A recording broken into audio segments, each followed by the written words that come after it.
এভাবে কেউ ছুরি মারে? হ্যাঁ, ছুরিটা কেন মারলি? এভাবে কেউ ছুরি মারে? বল, কথা বলো। কেন মারলা এভাবে? ছুরিটা কেন মারলা তাকে? সে তো এখনো পর্যন্ত চিটং মেডিকেলে মৃত্যুর সাথে পাঞ্জা লড়ছে। কেন মারলা বলো? এই কথা বলো, কেন মারলা বলো, কথা বলো। এভাবে ছুরি কেউ মারে? ছুরি কয়টা?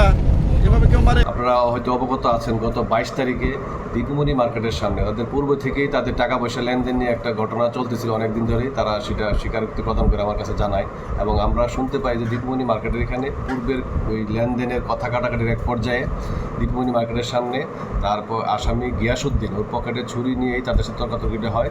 এক পর্যায়ে আসামি ভিকটিমকে ছুরিকাঘাত করে। উক্ত ছুরিকাঘাত হওয়ার সংবাদ পেয়ে আমরা ঘটনাস্থলে যাই এবং ঊর্ধ্বতন কর্তৃপক্ষকে অবগত করি।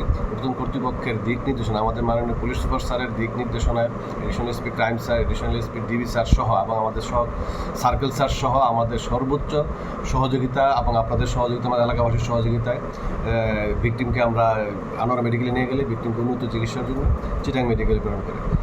উক্ত ঘটনায় একটি মামলা দায়ের করে ভিকটিমের চাচা। আমরা ওই মামলার আসামিকে তখনই আমরা অভিযান অব্যাহত রাখি। আসামিকে গতকাল রাতে সাতকানি এলাকা হইতে আমরা গ্রেপ্তার করতে সক্ষম হই এবং তাকে জেল হাজতে কোর্টে আদালতে প্রেরণ করি। এবং আপনারা ইতিমধ্যে যে আরেকটা ঘটনার কথা শুনছিলেন, হয়তো অবগত আছেন যে আপনাদের বরুণছড়া এলাকায় যে গরুস্থানে লাশ দাফন করা নিয়ে একটা কথা কাটাকাটি, তাদের মধ্যে হাতাহাতি হয় এবং একজন ভিকটিমের বোন মামা আহত হয়েছিলেন তার হাত। উক্ত ঘটনাকে মামলা দায়ের করেন ভিকটিমের পরিবার। আমি তার উক্ত ঘটনার প্রেক্ষিতে বরুণছড়া হইতে গতকাল একজন আসামিকে গ্রেপ্তার করি, তাকে বিজ্ঞ আদালতে প্রেরণ করা হয়েছে।